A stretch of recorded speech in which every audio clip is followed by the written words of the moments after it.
ನಮಸ್ಕಾರ. ನಾನು ಸೂರ್ಯವರ್ಧನ್, ರಾಂಪುರದಿಂದ ಬಂದಿದ್ದೀನಿ. ನಿಮಗೆ ಫೋನ್ ಮಾಡಿದ್ದು ನಾನೇ ಸರ್. ಓಹೋ, ನಮಸ್ತೆ ಸೂರ್ಯ ಅವರೇ. ಹೇಳಿ, ನನ್ನಿಂದ ಏನಾಗಬೇಕಾಗಿತ್ತು? ಸರ್, ನೀವು ಬರೆದಿರೋ ಚಂದ್ರಚೂಡ ಪುಸ್ತಕ ಓದಿದೆ.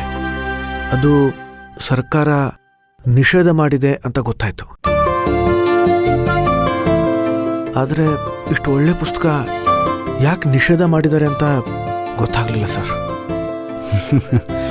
ನೋಡಿ ಸೂರ್ಯ ಅವರೇ, ಸತ್ಯದ ಬಗ್ಗೆ ಮಾತಾಡಿ ನಿಮ್ ಬಾಯಿ ಮುಚ್ಚಿಸ್ತಾರೆ.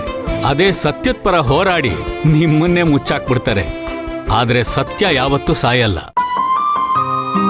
ನಾನು ದೇವಸ್ಥಾನಗಳ ಬಗ್ಗೆ, ದೇವಸ್ಥಾನನ ಲೂಟಿ ಮಾಡಿದ ಲೂಟಿಕೋರರ ಬಗ್ಗೆ, ಸಾಕಷ್ಟು ಮತಾಂಧರು ಅದನ್ನ ಹಾಳ್ಗೆಡುವುದರ ಬಗ್ಗೆ ನಾನು ಸಂಕ್ಷಿಪ್ತವಾಗಿ ಆ ಪುಸ್ತಕದಲ್ಲಿ ಬರೆದಿದ್ದೆ. ಅದು ಆಪೋಸಿಷನ್ ಪಾರ್ಟಿ ಅವ್ರಿಗೆ ಉರಿ ಕಿತ್ಕೊಂತು. ಸಹಿಸ್ಕೊಳಕ್ಕಾಗ್ಲಿಲ್ಲ. ನನ್ ಮೇಲೆ ಕೇಸ್ ಹಾಕಿ ಆ ಪುಸ್ತಕನೇ ಮುಚ್ಚಿಸ್ಬಿಟ್ರು. ಹೌದು, ನಿಮ್ಗೆ ಈ ಪುಸ್ತಕದ ಬಗ್ಗೆ ಹೇಗೆ ಗೊತ್ತಾಯ್ತು? ನನಗದನ್ನ ನಾರಾಯಣ ಶಾಸ್ತ್ರಿಗಳು ಕೊಟ್ರು. ಓಹೋ, ನಾರಾಯಣ ಶಾಸ್ತ್ರಿಗಳವ್ರು ಕೊಟ್ರಾ? ಸರ್, ನಿಮ್ಮ ಆ ಪುಸ್ತಕದಲ್ಲಿ ರಾಂಪುರ ಅಂತಂದ್ರೆ ಆಗಿನ ಕಾಲದಲ್ಲಿ ಅದರ ಹೆಸರು ಅಂಬಾಪುರಿ ಅಂತಾಗಿತ್ತು. ಮತ್ತೆ ಅಲ್ಲಿರೋ ಶ್ರೀ ಸೂರ್ಯಚಕ್ರೇಶ್ವರಿ ಜಗದಾಂಬೆ ದೇವಸ್ಥಾನದಲ್ಲಿ ದೇವಿಯ ಆಭರಣಗಳನ್ನ ಅರ್ಚಕರು ಮತ್ತೆ ಖಜಾಂಚಿ ಸೇರಿ ಕದ್ದಿದ್ರು ಅನ್ನೋದಿದೆ. ಅದು ನಿಜ ಕೂಡ. ಹೌದು. ಆದ್ರೆ ಕುತೂಹಲಕಾರಿ ವಿಚಾರ ಏನು ಅಂತಂದ್ರೆ, ಸೂರ್ಯಮಣಿ ಬಗ್ಗೆ ನೀವು ಒಂದು ಅಧ್ಯಾಯನೇ ಬರೆದಿದ್ರ. ನೀವು ದಯವಿಟ್ಟು ತಪ್ಪು ತಿಳ್ಕೋಬೇಡಿ, ಆದರೆ ನೀವು ಬರೆದಿರೋ ಅಷ್ಟು ವಿಚಾರ ನಿಜಾನಾ ಸರ್? ನೋಡಿ ಸೂರ್ಯ ಅವರೇ, ಸೂರ್ಯಮಣಿ ಅನ್ನೋದು ಒಂದು ಮಾಮೂಲಿ ರತ್ನ ಅಲ್ಲ. ಅದಕ್ಕೆ ಅದರದೇ ಆದಂತ ಒಂದು ದಿವ್ಯ ಶಕ್ತಿ ಇತ್ತು. ಆ ಸೂರ್ಯಮಣಿನ ಯಾರು ಅಷ್ಟು ಸುಲಭವಾಗಿ ಕದಿಯೋ ಹಾಗಿರ್ಲಿಲ್ಲ. ಆ ಸೂರ್ಯಮಣಿ ಗ್ರಹಣ ಕಾಲದಲ್ಲಿ ಕಳೆಗುಂದುತ್ತಾ ಇತ್ತು. ಹಾಗಾಗಿ ಕಳ್ಳರು ಆ ಸಮಯದಲ್ಲಿ ಅದನ್ನ ಕದ್ದಿರಬಹುದು. ಅಸಲಿ ವಿಚಾರ ಏನು ಅಂದ್ರೆ, ಆ ಸೂರ್ಯಮಣಿನ ಕದ್ದೋರ್ಗೂ ಸಹ ಅದನ್ನ ತಾವು ಕದೀತಾ ಇದ್ದೀವಿ ಅನ್ನೋ ಪರಿಜ್ಞಾನನೇ ಇರಲಿಲ್ಲ ಅನ್ಸುತ್ತೆ. ಬಹುಶಃ ಅವರು ಅದನ್ನ ಕದಿಯೋವಾಗ ದೇವಿ ವಕ್ಷಸ್ಥಳದಿಂದ ಆಕಸ್ಮಿಕವಾಗಿ ಜಾರಿ ಆ ಆಭರಣಗಳ ಜೊತೆ ಸೇರ್ಕೊಂಡಿರ್ಬೋದು ಅಂತ ಅನ್ಸುತ್ತೆ. ಬಿಡಿ, ಅದನ್ನೆಲ್ಲ ನೀವು ಪುಸ್ತಕದಲ್ಲೇ ಓದಿರ್ತೀರ. ನೋಡಿ ಸೂರ್ಯ ಅವರೇ, ಕೆಲವೊಂದು ರತ್ನದ ಹರಳುಗಳು ಅಂದ್ರೆ ಈ ವಜ್ರ, ವೈಡೂರ್ಯ, ಇವಕ್ಕೆಲ್ಲ ಅದರದೇ ಆದಂತ ಔಷಧೀಯ ಗುಣಗಳು ಇರುತ್ತೆ. ನೀವು ನೋಡಿರಬಹುದು, ಕೆಲವರು ಜ್ಯೋತಿಷಿಗಳನ್ನ ಕೇಳ್ಕೊಂಡು ಕೆಲವೊಂದು ರತ್ನದ ಹರಳುಗಳನ್ನ ಹಾಕೊಂಡಿರ್ತಾರೆ. ಅದರಿಂದ ಅವ್ರಿಗೆ ಸಾಕಷ್ಟು ಫಲಿತಾಂಶನೂ ಸಿಕ್ಕಿರುತ್ತೆ. ಸೂರ್ಯ ಅವರೇ, ಪಚ್ಚೆ ಹರಳು ಅಂತ ಒಂದಿದೆ. ಅದನ್ನ ದೇವರ ವಕ್ಷಸ್ಥಳಕ್ಕೆ ಕೆಲವೊಂದು ದೇವಸ್ಥಾನದಲ್ಲಿ ಹಾಕಿರ್ತಾರೆ. ಆ ರೀತಿ ಹಾಕೋದ್ರಿಂದ ದೇವರಿಗೆ ಜನಾಕರ್ಷಣೆ ಆಗ್ತಾರೆ ಅನ್ನೋದೊಂದು ನಂಬಿಕೆ. ನೀವು ಸಾಕಷ್ಟು ದೇವಸ್ಥಾನದಲ್ಲಿ ನೋಡಿರಬಹುದು. ಆ ಜನಸ್ತೋಮನ ಕಣ್ತುಂಬ ತುಂಬಿಕೊಂಡಿರಬಹುದು. ಈಗ ಸೂರ್ಯಮಣಿ ವಿಷಯಕ್ಕೆ ಬರೋಣ. ಈ ಸೂರ್ಯಮಣಿನ ಕದ್ದವರು ಪ್ರಮುಖವಾಗಿ 4 ಮನೆತನದವರು.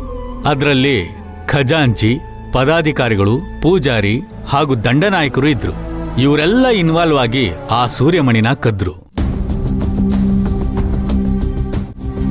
ಅದನ್ನ ಕದ್ದ ಮೇಲೆ ಇಡೀ ಊರ್ಗೆ, ಆ ಮನೆತನಕ್ಕೆ ದೊಡ್ಡ ಶಾಪ ಅಂಟಿದೆ ಅನ್ನೋ ಪ್ರತೀತಿ ಇದೆ. ಅದರಲ್ಲಿ ಕೆಲವ್ರಿಗೆ ಮಕ್ಕಳಾಗಿಲ್ಲ, ಇನ್ನು ಕೆಲವರಿಗೆ ವಂಶ ಪಾರಂಪರ್ಯವಾಗಿ ಕಾಯಿಲೆಗಳು ಬಂದು ಅಂಟ್ಕೊಂಡಿದೆ ಅಂತ ಹೇಳ್ತಾರೆ. ಕದ್ದ 4 ವಂಶಸ್ಥರಲ್ಲಿ 2 ವಂಶಸ್ಥರು ಎಲ್ಲಿದ್ದಾರೆ ಅನ್ನೋದೇ ಮಾಹಿತಿ ಇಲ್ಲ. ನಾನ್ ಬೇಕಾದ್ರೆ ಆ ವಂಶಸ್ಥರ ಹೆಸರುಗಳನ್ನ ಹೇಳಬಲ್ಲೆ, ಆದ್ರೆ ಮಿಕ್ಕಿದ್ದನ್ನ ತಾವೇ ಪರಿಶೀಲಿಸಿ ಹುಡ್ಕೋಬೇಕಾಗತ್ತೆ. ಆ ವಂಶಸ್ಥರ ಡೀಟೇಲ್ಸ್ಗಳನ್ನ ನಿಮ್ಗೆ ಮೇಲ್ ಮಾಡ್ತೀನಿ. ಆಗ್ಬಹುದಾ? ಆಗ್ಬಹುದು ಸರ್. ಆಮೇಲೆ ಆ ಸೂರ್ಯಮಣಿದೇನಾಯ್ತು? ಅದರ ಬಗ್ಗೆ ಏನಾದ್ರೂ ಮಾಹಿತಿ ಇದೆಯಾ ಸರ್? ಹೌದು, ನೀವು ಈ ಸೂರ್ಯಮಣಿ ಬಗ್ಗೆ ಇಷ್ಟೊಂದು ವಿಚಾರಿಸ್ತಾ ಇದ್ದೀರಲ್ಲ, ನಿಮಗೆ ಅದ್ರ ಬಗ್ಗೆ ಕುತೂಹಲ ಇದೆಯೋ ಅಥವಾ ನಿಮ್ಗೂ ಅದಕ್ಕೂ ಏನಾದ್ರೂ ಸಂಬಂಧ ಇದೆಯೋ?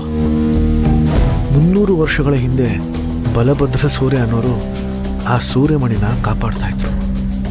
ನಿಮಗದರ ಬಗ್ಗೆ ಗೊತ್ತಿರ್ಬೇಕಲ್ವಾ ಸರ್? ಆ ಮಹಾನ್ ಪುರುಷನನ್ನ ಮರೆಯೋದಕ್ಕೆ ಹೇಗೆ ಸಾಧ್ಯ? ಅವ್ರು ಮಾಡಿರೋ ತ್ಯಾಗದಿಂದನೇ ಅಲ್ವಾ ಇವತ್ತು ರಾಮಪುರ ದೇದೀಪ್ಯಮಾನವಾಗಿ ಬೆಳಗ್ತಾ ಇರೋದು. ಹೌದು, ಆ ವಿಷಯಕ್ಕೂ ನಿಮ್ಗೂ ಏನ್ ಸಂಬಂಧ? ಆ ಬಲಭದ್ರ ಸೂರ್ಯನ ವಂಶದ ಹೆಸರು ಗೊತ್ತಾ ಸರ್ ನಿಮಗೆ? ಇದೇನ್ ಸೂರ್ಯ ಅವರೇ ಹೀಗ್ ಕೇಳ್ಬಿಟ್ರಿ? ಸೂರ್ಯವಂಶ ಅಲ್ವಾ? ಆ ಸೂರ್ಯವಂಶದ ಏಕೈಕ ಕುಡಿ ಸೂರ್ಯವರ್ಧನ್ ನಾನೇ ಸರ್. ಏನು? ನೀವು ಸೂರ್ಯವಂಶದ ಕುಡಿನ?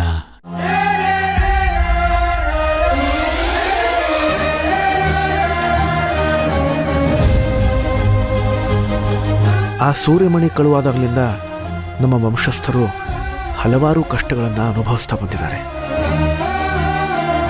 ನಮ್ಮ ವಂಶದಲ್ಲಿ ಎಷ್ಟೋ ಕೊಲೆಗಳೇ ನಡೆದು ಹೋಗಿವೆ. ಆ ಸೂರ್ಯಮಣಿನ ಪತ್ತೆ ಹಚ್ಚಿ ನಮ್ಮ ಮನೆತನಕ್ಕೆ, ನಮ್ಮ ಊರಿಗೆ ಅಂಟಿರೋ ಶಾಪನ ದೂರ ಮಾಡೋ ಜವಾಬ್ದಾರಿ ನನ್ನ ಮೇಲಿದೆ ಸರ್. ಅದಕ್ಕೆ ಪಟ್ಟು ಹಿಡಿದು ಕೂತಿದ್ದೀನಿ. ಗ್ರೇಟ್ ಸೂರ್ಯ ಅವರೇ, ಗ್ರೇಟ್. ಆ ವಂಶಸ್ಥರು ಈಗ್ಲೂ ಇದ್ದಾರೆ ಅನ್ನೋದು ನನಗೆ ಗೊತ್ತಿತ್ತು, ಆದ್ರೆ ಆ ವಂಶದ ಕುಡಿ ನೀವೇ ಅನ್ನೋದು ನನಗೆ ಗೊತ್ತಿರಲಿಲ್ಲ. ನೋಡಿ ಸೂರ್ಯ ಅವರೇ, ಸುಲ್ತಾನರು ವಿಜಯನಗರದ ಮೇಲೆ ದಾಳಿ ಮಾಡಿದಾಗ ವಿಜಯನಗರ ಸಾಮ್ರಾಜ್ಯದವರು ಅಲ್ಲಿರೋ ಅಷ್ಟು ಐಶ್ವರ್ಯಗಳನ್ನ ಆನೆಗಳ ಮೂಲಕ ಒಂದು ಕಡೆ ಸಾಗಿಸ್ತಾರೆ. ಈಗಲೂ ಆ ಖಜಾನೆ ಎಲ್ಲಿದೆ ಅಂತ ಯಾರಿಗೂ ಗೊತ್ತಿಲ್ಲ, ಅದಿನ್ನೂ ನಿಗೂಢವಾಗೇ ಇದೆ. ಅದೇ ರೀತಿ ಈ ಸೂರ್ಯಮಣಿ ಕೂಡ ಒಂದು ನಿಗೂಢ. ಆದ್ರೆ ಆ ಸೂರ್ಯಮಣಿಗೆ ಇರುವಂತ ದಿವ್ಯ ಶಕ್ತಿ ಪ್ರಪಂಚದಲ್ಲಿ ಯಾವ ರತ್ನಕ್ಕೂ ಇಲ್ಲ. ಸಾಕಷ್ಟು ಜನ ಅದನ್ನ ಹುಡುಕೋ ಪ್ರಯತ್ನ ಮಾಡಿ ಸೋತೋಗ್ಬಿಟ್ಟಿದ್ದಾರೆ. 300 ವರ್ಷ ಕಳೆದೋದ್ರೂ ಕೂಡ ಈಗ ಅವರ ವಂಶದ ಕುಡಿ ಅದನ್ನ ಹುಡುಕ್ತಾ ಇದ್ದಾನೆ ಅನ್ನೋದನ್ನ ಕೇಳಿ ನನಗೆ ಆಶ್ಚರ್ಯ ಆಗ್ತಾ ಇದೆ. ಸೂರ್ಯ ಅವರೇ, ಖಂಡಿತ ನನಗೆ ಗೊತ್ತಿರೋ ಅಷ್ಟು ಇನ್ಫಾರ್ಮೇಶನ್ನು ನಾನು ನಿಮಗೆ ಕೊಟ್ಟೇ ಕೊಡ್ತೀನಿ. ಏನು ಅಂದ್ಕೋಬೇಡಿ, ಸದ್ಯಕ್ಕೆ ನಾನು ಅರ್ಜೆಂಟ್ ಕೆಲಸದ ಮೇಲೆ ರಾಯಚೂರ್ಗೆ ಹೋಗಬೇಕು. ನಿಮ್ಗೇನು ಅಭ್ಯಂತರ ಇಲ್ಲ ಅಂದರೆ ನಾನು ನಿಮಗೆ ಫೋನ್ ಮಾಡಿ ಭೇಟಿ ಆಗ್ತೀನಿ, ಆಗಬಹುದಾ? ಸರಿ ಸರ್. ನಿಮ್ಮ ಕೆಲಸದ ಒತ್ತಡದ ಮಧ್ಯ ಇಷ್ಟೊಂದು ಸಮಯ ಕೊಟ್ಟಿದ್ದೇ ಹೆಚ್ಚು. ಅದಕ್ಕೆ ತುಂಬ ಧನ್ಯವಾದಗಳು ಸರ್. ನಾನು ಆಗಾಗ ಕರೆ ಮಾಡ್ತಾ ಇರ್ತೀನಿ, ದಯವಿಟ್ಟು ಸಹಕರಿಸಿ. ಇದೇನು ಸೂರ್ಯ ಅವರೇ ಹೀಗೆ ಹೇಳಿಬಿಟ್ರಿ? ನನಗೆ ಈ ಇತಿಹಾಸ ತಿಳ್ಕೊಳ್ಳೋದ್ರಲ್ಲಿ ತುಂಬ ಕುತೂಹಲ. ಅದರಲ್ಲೂ ಸೂರ್ಯವಂಶದ ಕುಡಿನೇ ಅದನ್ನ ಹುಡುಕ್ತಾ ಇದ್ದಾರೆ ಅಂದ್ರೆ ನನಗೆ ಡಬಲ್ ಎನರ್ಜಿ ಇರುತ್ತೆ. ನಾನು ಇದರಲ್ಲಿ ಭಾಗಿಯಾಗಿರೋದು ನಿಜವಾಗ್ಲೂ ನನಗೆ ಹೆಮ್ಮೆ ಅಂತ ಅನ್ನಿಸ್ತಾ ಇದೆ. ಜಸ್ಟ್ ಇಮ್ಯಾಜಿನ್ ಸೂರ್ಯ ಅವರೇ, ಸೂರ್ಯಮಣಿ ಏನಾದರೂ ಸಿಕ್ಕಿದ್ರೆ ಅದು ಬರೀ ಒಂದು ರತ್ನ ಸಿಕ್ಕ ಹಾಗೆ ಅಲ್ಲ, ನಮ್ಮ ಇಡೀ ಭಾರತದ ಸನಾತನ ಧರ್ಮಕ್ಕೆ ಒಂದು ಸಾಕ್ಷಿ ಸಿಕ್ಕ ಹಾಗೆ.